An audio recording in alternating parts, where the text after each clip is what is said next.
Bonjour à tous et bienvenue dans le CQFR. Nous sommes lundi matin et comme vous en avez l'habitude, chaque lundi, on va revenir sur l'actualité du week-end dans le monde du basket, en NBA, tout autour. Ce matin, je suis avec Théo pour faire ce CQFR. Comment ça va, Théo? Bah écoute, très bien. Après un bon petit week-end un peu pluvieux mais frais, je suis frais et dispo pour ce CQFR cette nouvelle semaine-là. C'est ça, c'est le week-end pluvieux pour les Parisiens qu'on est, mais peut-être qu'ailleurs, vous avez eu la chance d'avoir du soleil. Nous, malheureusement, il pleuvait un peu, effectivement. Oui, Donc, moi j'ai essayé d'aller jouer au basket dimanche matin avec des ouais. rafales de vent dignes des scènes finales de Point Break. Je peux dire que c'était pas une session pour les shooters. C'est ça, Mamba Mentality. Tu t'entraînes même sous la pluie, c'est le plus important. C'est ça qu'il faut. Voilà, c'est ça. Je me prépare pour la draft. C'est ça. Alors dans l'actualité des dernières heures, des derniers jours, on voulait commencer peut-être un peu par une nouvelle peut-être un peu surprenante, mais qui mérite d'être évoquée et qui ne concerne pas directement la NBA, mais un désormais ancien joueur NBA, Kemba Walker, qui a rejoint l'AS Monaco. Un move quand même. Alors étonnant oui et non, parce qu'on sait que sa carrière était un petit peu sur le déclin. Il avait du mal à revenir avec une dernière pige à Dallas qui commence même à remonter un peu. On sait qu'il a des problèmes physiques, mais c'est quand même, c'est probablement, faudrait regarder dans le détail, mais c'est un des plus gros noms, ou en tout cas un des plus gros CV qui rejoint une équipe d'Euroleague et puis qui rejoint le championnat français, mine de rien. Qu'est-ce que tu as pensé de cette signature de Kemba Walker? Bah, j'ai trouvé ça, non, j'ai trouvé ça cool en fait. Surtout, ça que Kemba faisait un petit peu mal au cœur à la fin en NBA, à traîner Ouais. ses problèmes de genoux. Bon, défensivement, ça a jamais été un stopper, mais en fait, c'était un stade où c'était trop pénalisant pour les équipes de le mettre sur le terrain. Même ces dernières saisons vraiment compétitives du côté de Boston, il était bon en saison régulière, mais en playoff, il pouvait tout simplement pas lui donner les minutes qu'il voulait parce qu'il était trop pénalisant de ce côté-là du terrain. Voilà, si jamais la question sera son genou en fait, parce que si son genou tient le coup, Mm. je quoique ceci, je pense qu'il risque aussi d'y avoir du load management du côté de Monaco, hein, parce que maintenant les saisons européennes au très haut niveau, c'est autant de matchs qu'en NBA quasiment sur une saison. Mais si son genou tient le coup, je pense que c'est un bon choix, quoi. Le haut niveau européen, défensivement, c'est quand même plus facile avec les zones, défense de zone, etc., de masquer un peu les faiblesses défensives. Donc non, j'ai hâte de voir ça, j'ai hâte de voir ça. C'est un gros coup hein, pour Monaco, on pourra en reparler, qui fait quand même encore une équipe assez impressionnante à nouveau cette saison. Mais je suis content de pouvoir revoir Kemba Walker sur un terrain, il est pas si vieux que ça. J'espère simplement que son genou tiendra le coup, quoi. Ouais, bon, parce qu'en enfin, en NBA, c'était un peu triste l'histoire avec les Knicks qui n'avait pas fonctionné alors que c'est un New-Yorkais pur jus. Ça s'était mal passé avec Thibodeau, comme avec quelques autres dont on a parlé récemment. Sa saison 2021-2022, moi j'avais trouvé ça assez triste personnellement parce que c'est un joueur que j'aime bien. Et il faut rappeler quand même que c'est pas, enfin, il n'est pas totalement cramé en théorie. C'est un type qui était All-Star en 2020. C'est pas si vieux. Certes, il y a eu le Covid entre temps et on a l'impression que c'était il y a extrêmement longtemps, mais c'est un joueur qui a été All-Star 4 fois de suite entre 2017 et 2020. Donc son prime n'est pas si loin et il a que 33 ans. Et comme tu le disais, il y a un effectif qui va être pléthorique à Monaco, qui espère encore garder Mike James, qui a fait venir des joueurs comme Terry Tarpey, il y a Ili Okobo qui sera encore là. Enfin, il y a beaucoup de monde. Motié Younas aussi qui prolonge, un effectif de très très grande qualité. Où, comme tu le disais, on peut s'attendre peut-être à ce que sa santé, sa condition physique soit load managée, pour faire un anglicisme. Euh, je trouve que dans tous les cas, dans le meilleur des cas, il revient à un niveau très proche de son meilleur niveau, auquel cas il est très très au-dessus du niveau global, et même en Euroleague. Enfin, on parle d'un meneur All-Star et qui a été dans les meilleurs joueurs de la Ligue pendant quelques années quand même. Et dans le pire des cas, il y aura quand même eu un bel effet marketing, si je puis dire, avec un très grand nom. Ça montre l'ambition de l'AS Monaco qui est débordante. Quoi. Ouais, carrément. Ce qui sera intéressant de voir, c'est je pense qu'il y aura quand même besoin d'une petite période d'adaptation du côté de Kemba aux espaces qui sont quand même. Ouais. Il y a moins d'espace pour jouer en Europe. En Euroleague, il y a quand même aussi peut-être parfois un peu plus des défenses un peu plus complexes ou du moins des types de couverture qui ne sera pas habitué à affronter. Mais voilà, je pense que c'est un joueur vraiment qui peut s'adapter au très haut niveau FIBA, à l'Euroleague. Comme tu le dis, hein, il n'est pas si vieux que ça. Il était fort il n'y a pas si longtemps. New York l'a vraiment plombé. New York, ce Mm. qui est fou, on peut revenir 2 secondes, c'est que en fait, dès le départ, je sais pas si tu te rappelles, Shai, avec Antoine, on disait, mais c'est juste pas possible d'aligner Evan Fournier et Kemba Walker dans ton 5 majeur si tu veux avoir une défense qui fonctionne en fait. Donc tu Mm. peux juste pas avoir les deux en fait pour entamer. Et en fait Ce qui était fou, c'est que bah, Thibodeau s'est un peu entêté là-dedans jusqu'au moment où il a carrément décidé de bencher les deux, quoi. Et enfin, c'est un peu tout l'un, tout l'autre, quoi. Ouais, mais et même dans cette période compliquée, à un moment, il avait tenté de le relancer vers la fin de enfin, vers décembre, je crois. Et Kemba avait fait un triple-double, un match à À 40 44 points, points. ouais, Ouais, ouais, c'est ça, ouais. 40 44 points, 9 rebonds, 8 passes. Enfin, donc on parle de ça d'il y a donc décembre 2021. Donc voilà, on est en juillet 2023. Enfin, ça me paraît pas si vieux. Un joueur qui est capable de faire ça en NBA, même si on connaît un peu les différences qu'il peut y avoir et les difficultés d'adaptation dont tu parlais entre la NBA et le basket européen. Enfin, c'est quand même un joueur qui est capable de choses énormes et qui devrait logiquement y arriver si son genou tient. Et ouais, je me demande si c'est pas, comme je disais tout à l'heure, un des plus gros joueurs, un des plus gros CV qui a jamais joué en Europe, parce que comme ça, de tête, il y a Dominic Wilkins qui me vient, mais il était aussi en fin de carrière quand il arrive en Grèce. Bah, Mais c'est un énorme coup, quoi. c'est ça, parce que les autres, c'était en fin de carrière. Il y a eu Daryl Ouais, Dawkins, il y en a eu d'autres par le passé, mais c'était vraiment sur la toute fin de leur parcours. Là, tu as raison, ce qui fait la différence, c'est qu'il est pas si vieux et que son prime, entre guillemets, est pas si éloigné que ça de. Voilà, c'était il y a pas si longtemps, quoi. ah ouais, c'est ça. Mais bon, en tout cas, moi, on espère que ça va bien marcher pour Kemba Walker en France et en Europe. Monaco qui va être encore très très ambitieux et on va suivre leur saison. Alors ils vont arriver en tant que grands favoris en Betclic Elite et on va espérer qu'ils réussissent à faire encore mieux que la saison dernière en Euroleague. On suivra ça cette année. Il y a un autre sujet. Alors ça c'est tombé hier soir via un tweet d'Adrian Wojnarowski sur ESPN. On le savait depuis quelques temps, mais ça y est, c'est plus ou moins officiel. Michael Jordan et Charlotte, c'est fini ou quasiment fini, parce qu'il va rester actionnaire minoritaire. Mais là, la Ligue et le board des gouverneurs, à l'exception de James Dolan, on ne sait pas pourquoi James Dolan a voté contre la vente des parts de Michael Jordan, de ses parts des Charlotte Hornets qui détenaient depuis 13 ans. Donc le nom des gens qui rachètent vont pas vous parler, hein. Rick Schnall et Gabe Plotkin, qui sont à la tête d'un groupe qui rachète les parts de Michael Jordan pour 3 milliards de dollars. C'est assez faramineux quand on pense que c'est que les Hornets, mais c'est déjà important. Et donc Michael Jordan va rester actionnaire minoritaire, mais logiquement, probablement se désengager un peu des opérations basket dans lesquelles il est impliqué depuis 13 ans. Et c'est quand même pas anodin. Voilà, on sait que Jordan, c'est un personnage toujours très suivi. Et ce run de 13 ans, finalement, a été un peu décevant, même très décevant, on peut le dire. Il a disputé 2 fois les Hornets ont disputé 2 fois les playoffs sous ses ordres en 2014 et 2016. Jamais un tour de passé. Quelques décisions de draft et contractuelles, enfin de choix de joueurs, de coach qui ont été un peu discutables. Voilà, qu'est-ce que t'inspire cette fin de cycle pour Michael Jordan avec Charlotte? Ce que ça m'inspire, c'est que si tu peux être propriétaire d'une franchise NBA, faut le faire parce qu'en fait, t'as pas besoin d'être bon pour faire une culbute de folie. Là, c'est un truc de malade. Tu dis, Jordan, c'était peut-être l'un des pires dirigeants en termes de choix, comme tu l'as dit, de Ouais. ces 15 dernières années. Là, il revend sa franchise, enfin ses parts de la franchise. Il fait une culbute financière incroyable. Je me rappelle quand les Clippers ont été rachetés pour 2 milliards de dollars, on se disait, mais c'est un truc de Ouais. malade, une telle somme et tout. On n'imaginait même pas que ça pourrait monter aussi haut.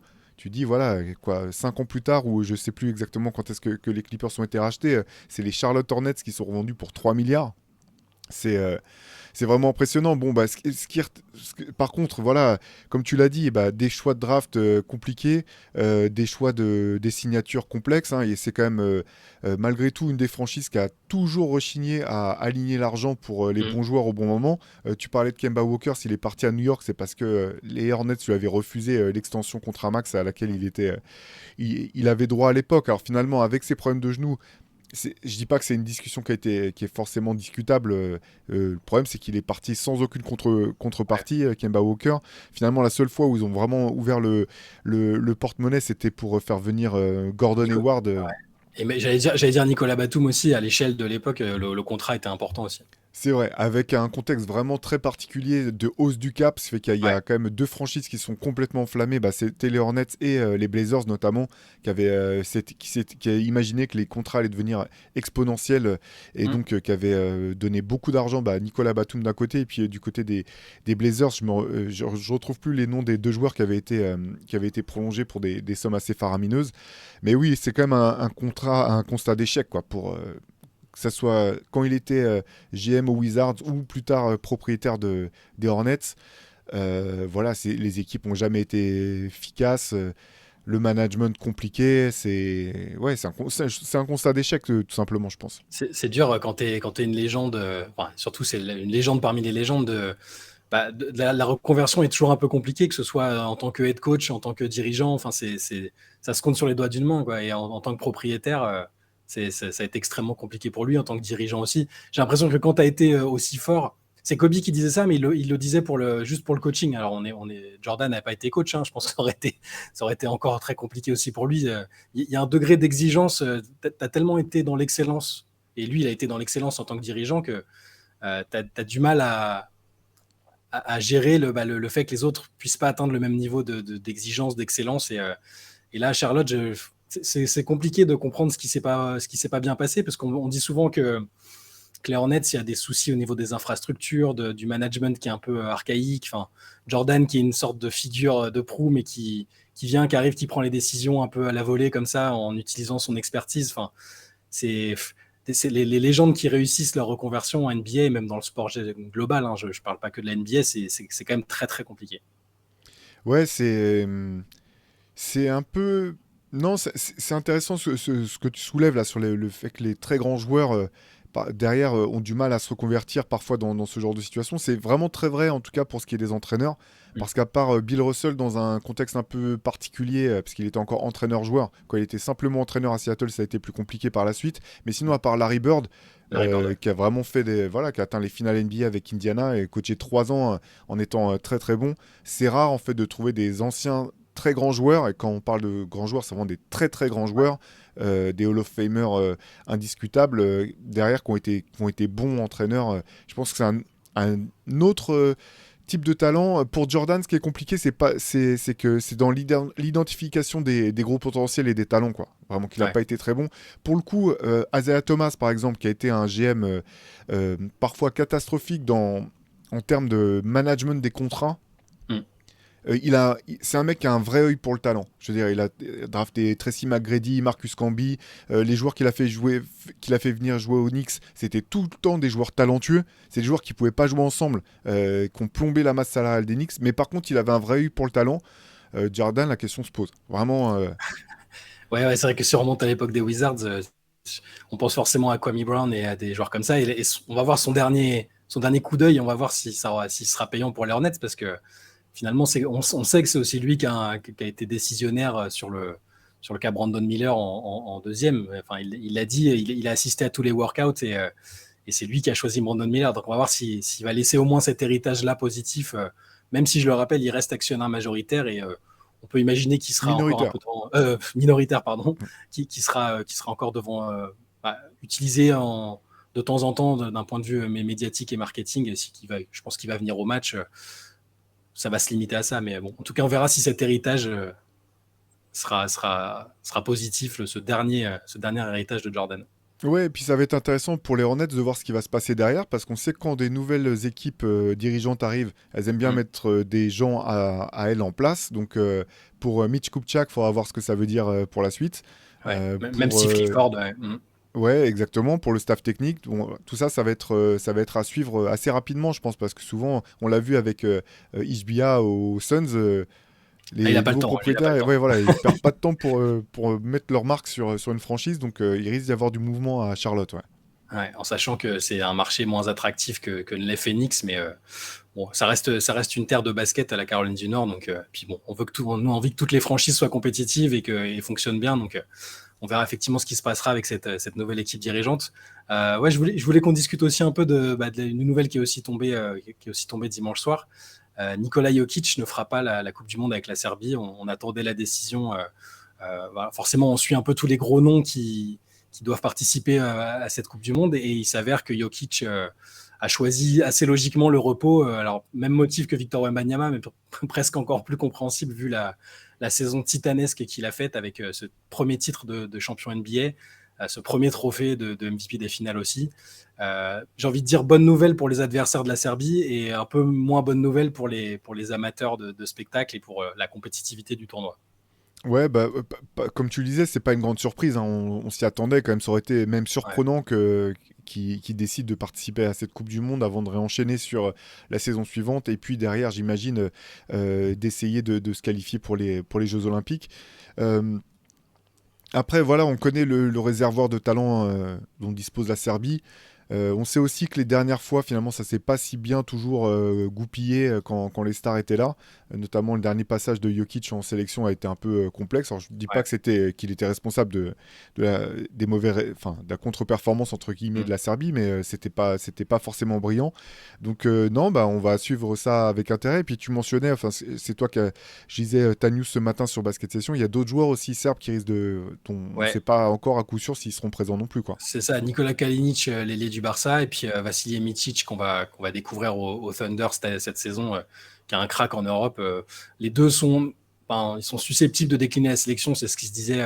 C'est ce que dit la presse serbe. C'est Mozart Sport qui a annoncé la nouvelle pour Jokic.